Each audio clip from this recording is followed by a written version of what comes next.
Assalamualaikum warahmatullahi wabarakatuh pemirsa.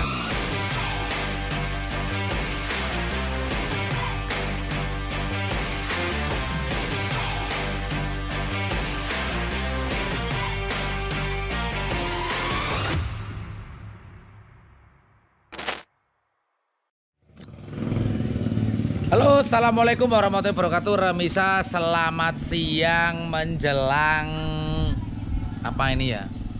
Menjelang panas atau menjelang sore. Nah, untuk kali ini kalau ini depan, kalau seperti ini berarti di belakang ya. Di belakang saya sudah ada truk canter warna kuning dengan tipe HD 125 PS yang dimiliki oleh Mas Wiyengge, tetangga saya sendiri ya. Nah, teneng. Tuh, waktu adzan duhur, jadi kita break dulu. Nanti selesai adzan kita lanjut. Oke, kita lanjut lagi remisa karena adzan sudah selesai tapi sholat duhurnya belum ya. Jadi sebelum saya sholat duhur saya mau sedikit mereview sendiri dan memberikan sedikit referensi untuk remisa dimanapun Anda berada. Jadi ini di depan kamera ini ada truk canter 2013 dengan tipe HD 125 PS yang dimiliki oleh Mas Wiyengge, tetangga saya sendiri. Nah, ini sedikit saya membuat video ini untuk sedikit referensi karena ada beberapa remisa yang bertanya pada saya ya, yaitu kenapa sih kok kadang orang membeli truk itu ada yang lebih memilih membeli truk second dibandingkan dengan truk baru, dan ada juga yang lebih memilih membeli truk baru dengan membeli daripada membeli truk second. Sebenarnya ini seimbang ya, kalau menurut saya tidak ada yang lebih ini atau gimana. Karena menurut saya, jadi kalau mungkin nanti remisa ada yang mempunyai pemikiran lain, silahkan bisa ketik di kolom komentar untuk kita bisa saling sharing ya. Ini kamera sengaja saya bikin muter-muter jalan-jalan keliling biar remisa tidak bosen. Nah,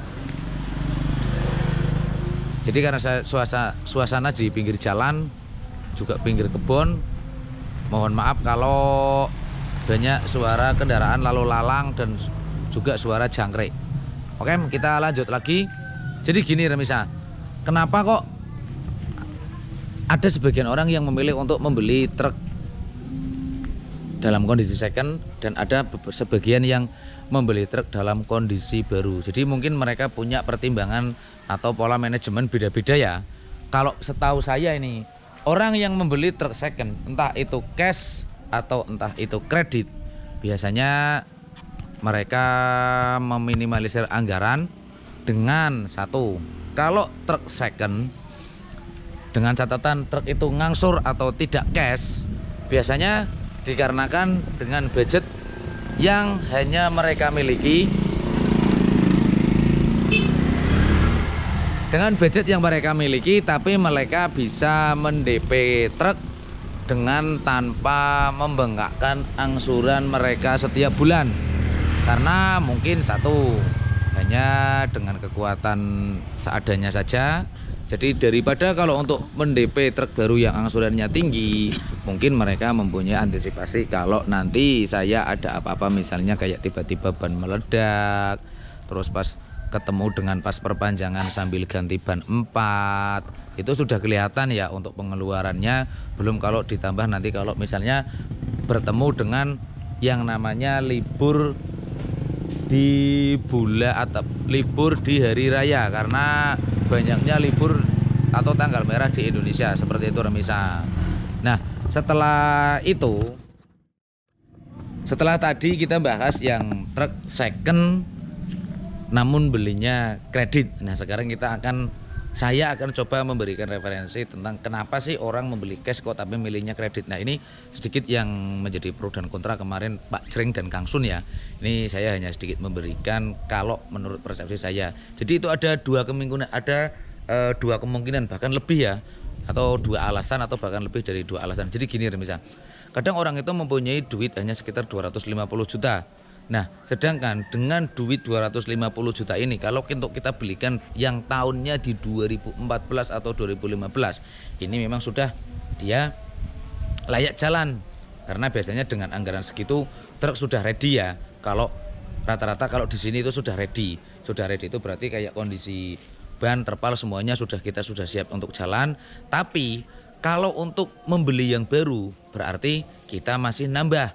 Karena rata-rata OTR-nya untuk di sekarang untuk di sekarang OTR-nya itu rata-rata kalau untuk Isuzu di sekitaran 320 dan 330 juta seperti itu. Nah, makanya berarti masih membutuhkan dana sekitar 70 juta lagi. Belum untuk baknya. Nah, seperti itu Remisa. Alasannya mungkin kenapa kok memilih membeli truk cash namun second dan membeli truk cash namun kredit. Nah, sekarang kita akan membicarakan membeli truk cash yang baru dan membeli truk cash baru dan membeli truk baru namun kredit. Nah, ini di sini nih, begini Remisa. Ada sebagian beberapa orang yang lebih memilih untuk membeli truk baru walaupun dengan cicilan ya atau angsuran dibandingkan dengan membeli yang second. Mungkin karena mereka mempunyai filosofi seperti ini, mungkin nih. Karena yang ini juga saya bicara menurut yang saya alami dan saya lakukan di manajemen saya. Kenapa kok lebih memilih dengan truk yang baru dibandingkan truk yang second?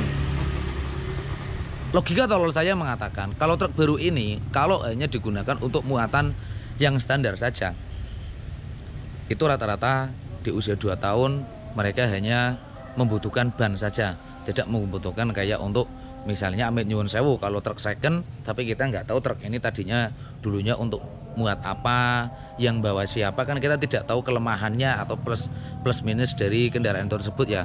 Sambil mendengarkan suara adzan nggak apa-apa, atau mungkin kita break dulu ya suara adzan soalnya ada adzan. Oke Remisa, karena tadi kita pas barengin dengan waktunya adzan duhur ya. Jadi ini kita lanjut lagi. Nah, sekarang saya akan memberikan sedikit pola yang ada di manajemen saya. Kenapa kok sebagian ada yang membeli truk baru untuk membeli truk cash dalam kondisi baru dan membeli truk baru dalam kondisi kredit. Jadi begini Remisa, ada beberapa alasan, diantaranya yaitu karena memang dia ingin memiliki truk tapi dengan budget yang memang tidak cukup untuk membeli cash. Makanya mereka membeli yang kredit atau yang bisa disebut dengan kita membayar angsuran ya, seperti itu. Nah, kenapa kok kita memilih yang membayar angsuran? Karena memang kita ingin punya, tapi di sini angsurannya kan otomatis lebih mahal dibandingkan yang kalau kita membeli dengan yang second sama-sama kondisi angsuran ya. Nah, keunggulan dari yang memang kondisi baru ini, memang keunggulannya satu, angsurannya lebih mahal, dan yang pasti kalau rata-rata ya 90,9% truk dalam kondisi baru itu siap diajak perang kemanapun, kapanpun, dan dimanapun, dan siap membawa apapun. Seperti itu Remisa. Jadi hanya mungkin kalau kita membeli truk baru tapi dalam kondisi kredit ya, itu memang yang memberatkan dari segi angsurannya. Dan kalau kita membeli truk yang posisinya kita kredit namun kondisinya second, itu memang kita diringankan oleh angsuran, namun tidak menutup kemungkinan truk yang baru hanya digunakan jalan 1-2 PP, itu kita sudah akan mengeluarkan anggaran lagi untuk biaya perawatan. Itu yang sudah pernah saya alami berdasarkan perjalanan lika-liku saya menjadi seorang kernet ya, bukan menjadi seorang truk, karena saya kernet, bukan sopir, saya kernet. Jadi semua itu sudah saya pelajari dan hasilnya 90% semuanya nyata, mulai dari yang beli baru sama beli second. Nah, kenapa kok orang ini membeli baru dalam kondisi cash? Kenapa kok tidak kalau kita membeli baru bak dan truknya, kalau baru itu 400 juta rata-rata. Kenapa kita tidak mendingan ini kalau 50 juta lagi kita masih bisa beli yang kondisi tahun tua, tapi kita dapat beli dua, kita dimenangkan dari segi pendapatan, aturannya kan gitu. Nah, tapi mungkin pola pikir dari manajemen setiap owner atau dari setiap pemilik barang ini itu beda-beda Mas, karena mereka mungkin mempunyai pola pikir kalau saya mempunyai 2 truk yang memang sama-sama lunas tapi dengan kondisi tua, ini tidak menutup kemungkinan kalau truk saya baru ini truk saya ini ready untuk dibawa kemanapun, muat apapun, kapanpun, dan dimanapun. Jadi untuk hasil akhir kalkulasi per bulannya itu sama. Dan untuk jangka panjangnya kalau kita jual di secondnya itu harga hasil akhirnya pun juga akan ujung-ujungnya sama. Seperti itu misalnya. Jadi kalau menurut saya, kalau menurut Pak Jreng memang sharinglah kepada pengusaha. Tapi kalau saya sharing kemanapun itu sangat tepat. Dan yang akan lebih membuat kita lebih tepat yaitu keputusan dari kita masing-masing. Karena kita sudah mampu atau belum, kita sudah siap atau belum, dan kita sudah butuh atau belum, itu ada di tangan kita. Dan kita yang menentukan, bukan tergantung dari kita sharing dengan siapa, kita dapat ilmu dari mana, dan yang diperlukan adalah konsekuensinya kita di saat kita menjalankan tugas tersebut atau menjalani angsuran tersebut ya. Jadi semuanya ada di tangan kita seperti itu. Oke Mermisa, salam dari saya Bu Ari. Apabila ada salah kata saya mohon maaf. Dan yang pasti jangan semangat dan tetap putus asa. Tidak lupa saya doakan semoga Remisa dimanapun Anda berada selalu dalam lindungan Allah Subhanahu wa Ta'ala. Dan yang pasti diberi kelancaran, keberkahan rezeki seperti yang ada di belakang saya ini. Berkah mandiri berarti berkah rezekinya, dan mandi sendiri alias mandi sendiri. Salam filosofi nasi goreng. Saya Bu Ari. Akhir kata wassalamualaikum warahmatullahi wabarakatuh.